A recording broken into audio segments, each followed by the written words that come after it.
Alright, so this video was going to be about matriarchal minded men. And this story is called A Brother's Keeper. Now, I'm going to try to stick to the topic. Everything that's going to happen is clear. All the lessons learned are within the topic. So, once again, this is something that I experienced. I may change the locations and the names to protect people's identity, but other than that, this is something I actually experienced. I'm telling you guys this so you won't run into the same problem. So, this all started a few years ago. I don't remember if it was like 07 or 08. I was living in New York City, and I moved back out to the Midwest for maybe a year and a half, something like that, because I suddenly was unemployed. In 07, it was a recession. A lot of stuff was going on. I suddenly lost my job, and so I moved to a smaller town back out in the Midwest. There was my brother and my mother. Now, this is a story about a matriarchal minded man and a masculine minded man. And I'm going to try to keep it quick. So it all started around 07, 08. I moved back to a small city where some of my relatives lived. And I was hoping to take care of my grandfather. He was an older guy at the time. He was glad I had returned. I was glad to see him. Now, one day, one of my female cousins came over the house wanting to use my computer. I had purchased Wi-Fi at the place and all that stuff, and I allowed her to do it. She came over with a nasty attitude, being rude and doing the most. And this specific person, let's call her Veronica.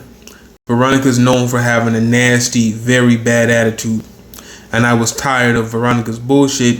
And I told Veronica I loved her, but she's got to learn how to act like an adult and stop acting like a child. And this silly ass attitude needs to end immediately. You're using my shit. You're over here where I stay at. You could take your ass home if you don't want to show respect. That's what I told Veronica. Veronica got upset. She ran out of the house crying. Now, Veronica was rolling her eyes, popping her neck, doing the most, being rude as hell, cursing, and I simply gave her the rundown, and it hurt her feelings, I guess, whatever. So she ran out of the house crying. So my mother just happened to show up, and I was standing upstairs as my cousin ran out of the house. And my mother didn't know what was going on, but she saw my cousin was upset. And she decided that she was going to walk up the steps on me with her chest wide and cursing and yelling and screaming, talking to me like I was a dog or some type of ferret or something. Or as if she was a grown-ass man. And I just told you, I just came back down from New York, and people in the streets in New York weren't talking to me crazy. Niggas in the streets didn't walk up on me like my mother was walking up on me. And since she felt like she was a man, my mother's pulled a lot of shit now. Since she felt like she was a man, I had to let her know. She was cursing, yelling, and like she wanted to fight me. So I told her, if you come up these steps, I'm going to punch you in your fucking mouth and throw your ass down the steps. That's what we're going to do today. So she got scared of me. Now, my mother never showed me respect until the day where I cussed her out and threatened to punch her in the mouth. I never did that before, so she was shocked. My brother heard it, he got upset, and he wanted to fight me. So I went outside with him and told him, if you want to fight me, you can fight me, that's fine. Now, normally I don't condone this behavior. I wouldn't advise anyone to do this. This is what I did because it needed to be done at the time. Because my mother had, left my brother pretty much to rot. I was paying my brother's bills while I was unemployed. I was filling his refrigerator with food. I was doing everything for him.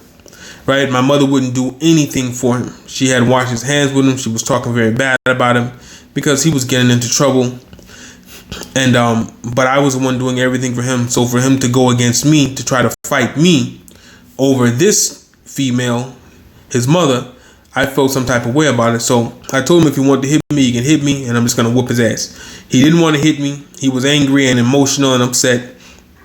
I never got emotional and upset. I didn't yell. I simply spoke calmly. I cursed him out. And after that, I told my mother and my brother, you guys can, be with each other. Don't call me. Don't deal with me. I'm not sending either one of you any more money. Do your thing. So I moved back up north. I moved to Connecticut. I found a good job. I had an apartment. And I'm going on about my business. That was about 2008. Now, fast forward to about 2011, 2012. I've been in Connecticut for a few years. I got a good job at the time. And I didn't know what was going on with my brother because I hadn't really talked to him in 3-4 years. I hadn't really dealt with my mother in 3 or 4 years. So one day I get a call from my mother saying that, the cops are looking for my brother out in the Midwest. And if they find him, they're going to pick him up and take him to jail, take him to prison, and he could do 10 years because of the female that he's dealing with. And she was telling me she was going to go find him and pick him up and take him to the airport and send him to my house in Connecticut. And I told her, okay, to save him from going to prison, So I ended up finding out he was dealing with this whore with lavender colored hair, and her name was America. I know, right?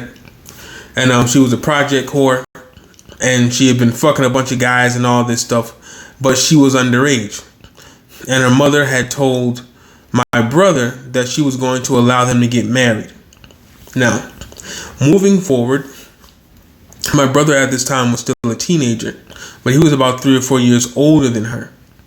Now, he had been warned by the cops not to deal with this girl anymore, to stay away from her.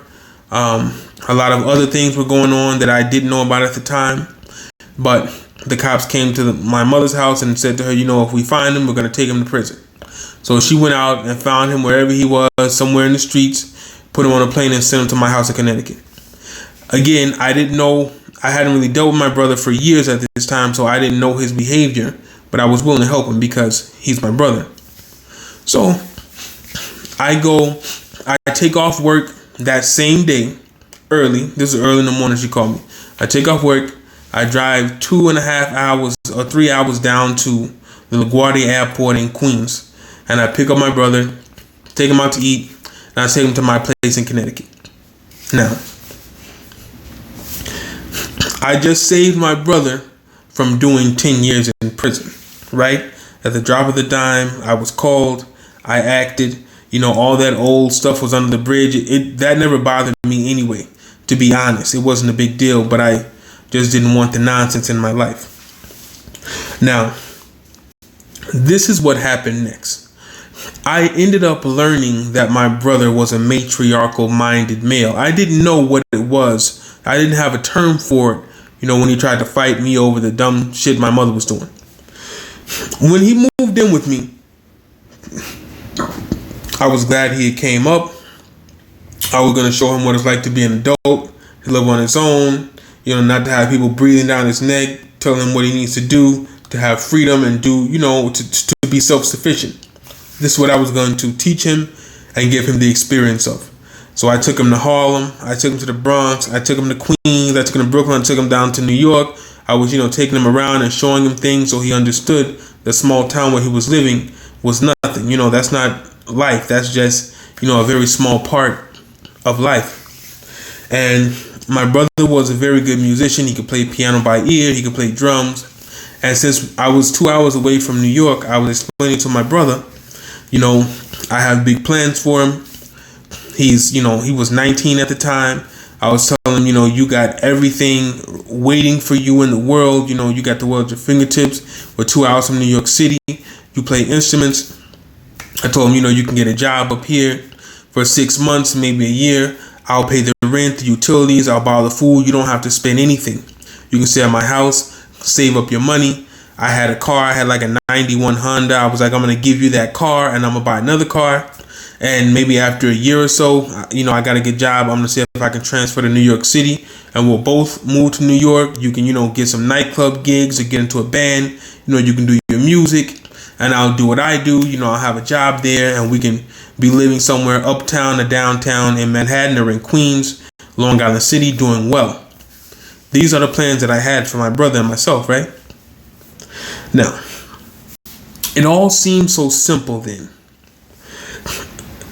This is what ended up happening. So, I gave my brother all these opportunities. Mind you, when I moved back to New York and then to Connecticut, I had to do it all on my own. There was no one to help me. Nobody gave a fuck. I was on my own. No one tried to do shit to help me. No. So, now I'm going to discuss a series of things that occurred while my brother lived in my apartment. I had a studio apartment that was $400 a month. It was super cheap. It included rent. It included utility. Something else was I think it was electric and gas, but for that place it was just $400 flat per month. All right, and I was gone most of the day. I was working probably 8 to 10 hours a day. So my brother had his space there. So I left my brother at home. I knew a girl, an Indian girl. I think her father owned like a Subway sandwich shop, and I went out and bought my brother some like clothes, some like khaki pants and a little button-down shirt, and I think I bought him some shoes too. And I spoke to the Indian girl, and I set up a job interview for him, and she told me he's got the job. He's a shoo-in. I knew her. I used to come in there often, so she told me she needs someone right away. She was like, if he comes in and does an interview, he's got the job. I told him, you come and do the interview, you got the job. The job was maybe 5-6 blocks away from my apartment. He could walk there if he needed to. It was a very easy thing. So, mind you, my brother's 19. I bought him clothes and everything. I had to go to work. I laid his clothes out. I told him, put this on when you go to your interview. You're going to meet this girl. I told her her name. I told him her name. And I was telling him, you already got the job. So I left. I went to work. I came back home. When I came home, I looked and the clothes I bought were in the same place that I left them, laying on the bed or somewhere. And I said, did you go to the interview? He says, yeah. I said, well, what did you wear? You didn't wear the clothes? He tells me, no, I didn't put those clothes on. I didn't feel like it. So I said, what did you wear? He says, I wore this. So I looked down. The guy's got on a pair of shiny red pajama pants, underneath a pair of blue jeans with a bunch of rips and holes all in them, and a dirty ass t-shirt.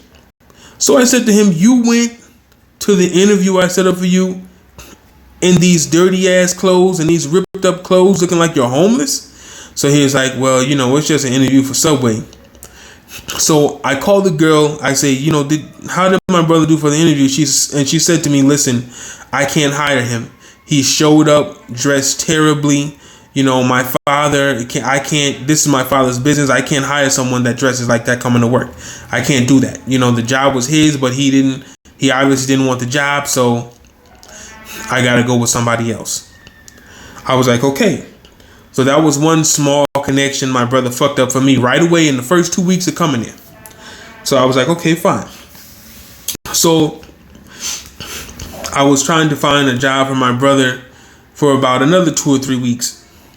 One day I come home and I was living in a city in Connecticut where there weren't many black people, but my neighbor was black. The guy that lived next door to me was black. He was a young black guy and he had a lot of females all the time. He was always having female issues. Like he was always having women problems, but he always had females. He ended up getting this girl pregnant that always wore a bonnet on her head. Then she moved out and I think got this other Puerto Rican girl pregnant, and I would hear them fighting all the time on the other side of the wall. Not physically, but just arguing. I never interfered because it wasn't my business. Now, one day after my brother's been at my house about 3 weeks to a month, I come home after he foiled that interview. I come home and I get a knock on the door. I'm tired. I open the door and it's my neighbor, the black guy. Let's call him Ernest. Ernest says to me, "Hey, listen, man, we're brothers. I'm glad you came to me. Don't never feel embarrassed. You're gonna always come to me. Here's my Wi-Fi password." And I said, "What?" So Ernest says, "Here's my Wi-Fi password." And I said, I don't need your Wi-Fi password." And he says, "But you left this note under my door asking me for my Wi-Fi password so you could get on Facebook." I said, "No, I've been at work all day." And Ernest tells me, "Listen, don't be embarrassed. We bros, we brothers, you know what I mean? Here, just take it." So I said to Ernest, "No, I really didn't put that letter under your door. You sure it's not someone else?" He's like, "No, it's B103, right? That was my apartment number." I was like, "Yeah, I'm B103. So he hands me the letter and he's written his password on the back of it. So he's like, "If you need anything, just let me know." So he turns around and goes back into his apartment. I close the door. I look back at my brother. He's just sitting there silent, like he doesn't know what the fuck is going on. So I look at the handwriting and I immediately recognize it belongs to my brother. So I asked my brother, I say, "Did you put a letter under my neighbor's door asking for his Wi-Fi password?" He says, "Well, yeah, I wanted to get on Facebook because you don't have Wi-Fi here when you're gone and blah, blah, blah, blah, blah. I want to get on Facebook and talk to this whore that almost had him going to jail." And I was angry, but I had a long talk with him. I told him, "Listen, you can't disrespect my house, disrespect me, or disrespect my neighbors. You understand what a password is, right? It's a code. It's private. Only one person should have it, or the people living in the home. Has anyone ever asked you for a password?" He said no. So I told him, "Don't ever ask anyone for a password. You know better than that. You're grown. I shouldn't have to be telling you simple things like this." So, of course, I was embarrassed, but I got over it. I was like, whatever now. But I tore the password up and threw it in the trash. Now, at the time, I didn't have a Wi-Fi service at home because on my cell phone, I had an unlimited hotspot. So whenever I was home, there was always unlimited internet. And I felt like since my brother wasn't working, what the hell does he need internet for? For what? So that was the second thing. First, he failed the interview. He failed the interview on purpose. Then he's asking my neighbor for private Wi-Fi passwords. Now, again, I wanted to teach my brother how to be an adult, how to be a man, and how to live his life self-sufficiently. I had a 1991 Honda that I started teaching him how to drive the car. He was 19, he didn't know how to drive. I learned how to drive when I was 15. So I'm teaching him how to drive slowly. One night he asked me if he can go to the store. The 7-Eleven was literally 1 block away from my apartment. It was literally across the street, but I lived in a complex, so you had to go to the left and go to a stop sign, take a left, go to that stop sign, take another left, and then at that traffic light, you took another left and you were at 7-Eleven. It was literally a 2-minute ride. It was about 9:30 at night, and in the area I lived, it was completely empty, no traffic. At nighttime, it's no one out. So I told him, "You know what? You've been practicing driving." I told him, "Yeah, just take the route that I showed you. Don't go anywhere else. Don't do anything else. Pay close attention to your driving. Go around this 1 block. Don't go anywhere else and come right back here. The same way that you went." He says, "Okay." And I tell him, "Remember, I'm going to give you this car. I'm just waiting until you get a job so you can actually put gas in the car." I told him, I'm going to buy another car. So he takes the keys and he leaves. It's about 9 o'clock, 9:15 at night. Now, I just said the store was only a 2-minute drive away. About 30 minutes pass. And I look, I'm like, what is he doing? So I start calling. He won't answer the phone. I called him probably 5 or 6 times. He didn't answer the phone. So I was getting concerned. I'm thinking, did something happen? Has he been stopped by the cops? Did he get in a wreck? What's going on? Did he get lost? I don't know how you could if you followed the directions and went around 1 block. So something told me to get up and walk. So I got up and I left to go walk over to the store. It was a block away to see what's going on with my brother. So I go to the store. I don't see him. I don't see my car. And as I'm on my way back home, this tow truck passes with this white car that looks kind of like my car, but the hood is dented in. The car is completely totaled. And I was wondering, wow, it looks like somebody fucked that car up. So after it passes by, I see police lights about 2 blocks away. So I walk up there, and who do you know? There's my brother talking to the police. So I go and talk to the police officer. I'm telling him, what's going on here? And he tells me how my brother has ran into a city pole. The car is totaled. He had to have it towed because, he didn't have an insurance card. He didn't call, my brother didn't call me or anything. He just watched the phone ring while I kept calling him and calling him. I could have had the car towed for free. Instead, I got billed about $300 or $400 for someone to tow the car about 2 miles for my brother's negligence.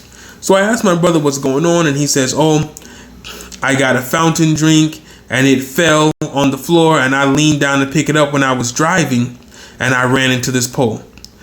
Mind you, I told my brother to go around 1 block. He was 3 blocks up the road, somewhere I told him not to go. Don't ever go there. I gave him specific instructions. So I told him, I told you not to come up here. I told you to go around the block. If you had gone around the block that I told you, none of this would have ever happened if you would have just listened. I'm trying to teach you how to be responsible and be an adult and take responsibility for your actions. But you keep doing dumb shit that doesn't make any sense. You got into a wreck and you didn't even call me to tell me? He's like, well, I thought you were going to be mad. I was like, I'm mad about what? You just wrecked your own car. It's not my car. Now, you wrecked your car. So now, because you don't want to listen, you fucked yourself up. So, moving forward. My car is now totaled. My brother's asked my neighbor for his Wi-Fi password. And he's also failed a job interview. Now, about 2 or 3 weeks after that, I come home one night and I'm sitting down minding my business for about a couple of hours, and I happen to look up and there's a hole in my ceiling. Now, it looks like someone has taken like a barbell and just rammed a hole into the drywall in the ceiling. Now, my brother has been ramming holes into walls and drywall and ceilings ever since he was in middle school or something. He's just been doing this shit, so I knew it was him. So I said to him, he didn't say a word. He was just gonna let there be a hole in the ceiling. So I said to him, what did you do to put a hole in the ceiling? He tells me, oh, when I came in and I kicked my shoe off and it hit the ceiling. Mind you, I had like 13-foot ceilings. I was like, that's not possible. How would he had some Chuck Norris shoes or Chuck Taylor, whatever those little cheap ass shoes. I said, how would a cheap ass shoe like that make this type of hole in the roof? Now, I had a barbell in the room because I used to lift weights. I know he took the barbell and put the hole in the ceiling. I don't know why he would have did it, but I know he did it. So at this point, I realized all of this has been probably over the course of 3, maybe almost 4 months, maybe 3 months. And my brother coming up to stay with me has done nothing but cost me more and more money, more and more time. It's caused me embarrassment. I fucked up a relationship with an Indian chick that was going to give him the job. Now my relationship with my neighbor is strained because he thinks I'm asking for his Wi-Fi password. My car is totaled. I had to buy another car before I was really 100% ready to. Now there's a hole in my roof. Now I'm going to have to pay for this shit when I move out of this apartment.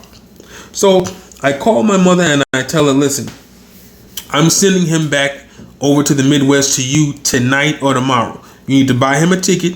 He doesn't respect me. He doesn't respect my house. He doesn't respect anything I'm doing for him. So I'm going to send him back to you and you can deal with him. So my brother had kind of got scared of me at that night because I got really upset with him. He thought I was probably going to hurt him, but I didn't, of course. Now, another time I had taken my brother out to meet I had an older friend and his sons were my brother's age. So I took him out to meet some people so he could get acclimated, and he was very rude and disrespectful. It's like he just didn't know how to act among men. There was 4 men. He just didn't know how to act. And my older friend was like, wow, he seems so ungrateful and so disrespectful. What is wrong with him? He doesn't act anything like you act. So I was telling him, listen, I'm trying to train him how to be an adult. He just keeps on doing dumb shit. So anyway, like I said, I called my mother and I told her I'm sending him home now. He can't stay out here. He doesn't have enough sense to be out here. I don't know. I didn't know my brother was this ignorant. I really had no idea he was this fucking stupid. So anyway, My mother bought him a ticket for about 2 days later. So I came home from work the next day. His bags were packed up. So I started looking around, and I always kept 2 digital cameras on top of my TV. I had a very large TV at the time. So I kept 2 digital cameras on top of the TV. Suddenly, the 2 digital cameras are gone. The TV was black and the cameras were silver. So I was like, wait a minute, where are my cameras? And my brother's a thief. He's been a thief since he was about 9 or 10 years old. I don't know why. But I told him, take everything out of your bag. I asked my brother, where are my cameras at? He said, I don't know. I haven't seen them. I said, you haven't seen the same cameras that have been sitting here for the last 3-4 months until today? He says, no, I don't know. I don't know where they are. I don't know. So I tell him, okay, open up your bags and take everything out. Every sock, every shirt, every slip of paper, take everything out. So he opens up the bag, unzips everything, picks up the first shirt, and there are both of my cameras. Both of my digital cameras are in his fucking bag. Right? So I said to him, after everything I've done for you and tried to do for you, you're going to steal some shit from me? You could have just asked me for one of these cameras and I would have given it to you. All the shit that he did, fucking up my car, fucking up the apartment ceiling, fucking up the job interview, not using the clothes that I bought, everything he did, asking for my neighbor's Wi-Fi password, everything that he did, he kept secret. He didn't say anything about it. He just did it and act like nothing happened, like no one did the shit. Like it was just an anomaly, or you know what I mean? So anyway, I was like, wow, what the fuck is wrong with this kid? So I'm driving him to the airport and I start having a conversation with my brother because I start realizing he doesn't have enough sense to do general shit and to keep himself out of trouble because he thinks like a woman. He thinks like my mother. But the problem is, women don't have to take responsibility for anything they do. They can blame someone else. They're not going to jail. They're not going to have any issues. They can just keep on putting the blame off to someone else. So anyway, on our way to the airport, I started asking my brother, I said, listen, you know, I know you've done a lot of things that weren't in your best interest or my best interest, but you know what? Maybe it's best if you stay here because I don't want you to get in any trouble. I don't want you to go to prison. And my brother says, no, I want to go back. I got to go back. I got to see my girlfriend. And I told him, you don't need to see her. She's the one that's causing the problems for you now. He's like, yeah, but I want to see her. I said, no, listen, don't give up your life and waste your youth for this bitch because she ain't going to be anything. She's a bitch with lavender hair. She's not shit. What are you doing? So anyway, on the way to the airport, I keep having conversations when I say, listen, are you sure you don't want to just stay here? Because here, all of that bullshit you left behind is over 1,000 miles away. He tells me, no, I want to go. So he puts his bag up there to the check. He gets his bag checked in. And then now, the whole time my brother was living in my house, he was acting like he was so depressed, like life was so miserable and so horrible. And he was telling me he hated it. He hated being there. He wants to go back to where he was, where all the trouble was. And today at the airport, after his bags got checked, he turned around and gave me the biggest smile and shook my hand so hard he couldn't wait to get on that plane and get back to this lavender-haired bitch and these street niggas. And I realized at that moment that all the shit my brother did, fucking up the interview, not wearing the clothes I bought, asking my neighbor for his Wi-Fi password, totaling my car, I wrecked my car, not listening. He put a hole in my roof, tried to steal my shit. He did all of these things on purpose so I would send him back to where he came from. He did all of this shit on purpose so I would send him back to where he came from. And I said, you know what? This kid doesn't respect me. He doesn't respect my house. He doesn't respect anything. He definitely doesn't respect himself. And I saw him to get on the plane and I turned around and I was like, you know what? I wish you the best. Be safe. Don't do anything ignorant, you know? Long story short, about 2 months later, my brother was caught with this whore, this lavender-headed whore, and now he ended up having to do 10 years in prison. Now, he's still in prison now. He's supposed to get out in 2024. I'm hoping he'll get out. Now, what does all of this mean? All of this said to say, the matriarchal minded man putting these females first, and they're usually trash females, bitches that are no count, of no value, they're worthless, whores. They put them first above themselves. They make all these stupid ass changes. You, as a man, when you try to help them out and teach them how to be a man, their mindset is so feminine, it's so much from a female's point of view that they cannot grasp the concept of being a man and being on their own and being self-sufficient. They must lean on somebody. They got to lean on their mother. They got to lean on their aunts. They got to lean on their cousins. They got to lean on the bitch. They must lean on somebody else in order to have any value. This is a horror story that happened to my brother, but it was his choice. Now, there were some people in my family that tried to tell me, oh, you know, it's too late now. You send him back. If you hadn't sent him back, he would have never gone to prison. But that wasn't my responsibility. See, I was my brother's keeper. And unto this day, I'm still my brother's keeper. Those same people that told me that it was my fault he was in prison aren't doing shit for him now. I'm still the one putting money on his books. I'm still the only one who answers when he calls. Just as in those days, those same people who were talking don't do shit for my brother at all. Those same people that are all in that matriarchy do absolutely nothing for him. I'm the one doing for him. Now, all that being said to say, if any of you men out there that are listening to this are young guys or older guys, if you happen to be this type of matriarchal minded person, you really want to sit down, think about your life, and then remove yourself from any people that you consider in that matriarchy that are causing you to think, I hate to say it, but to think like a bitch. You got to think like a man, because when you make a decision, if it's the wrong decision, you will receive the consequences of a man. No one's going to go easy on you. You're not going to be able to blame it on anyone. It's going to be all on you. So all that being said to say, now my brother's is doing 10 years now over a bitch with purple hair, and she's still out fucking getting other men arrested and doing everything she's been doing. So that's that. So men out there, you want to make sure you think as who you are. You got to get away from this matriarchy bullshit, because it is set up for you to fail.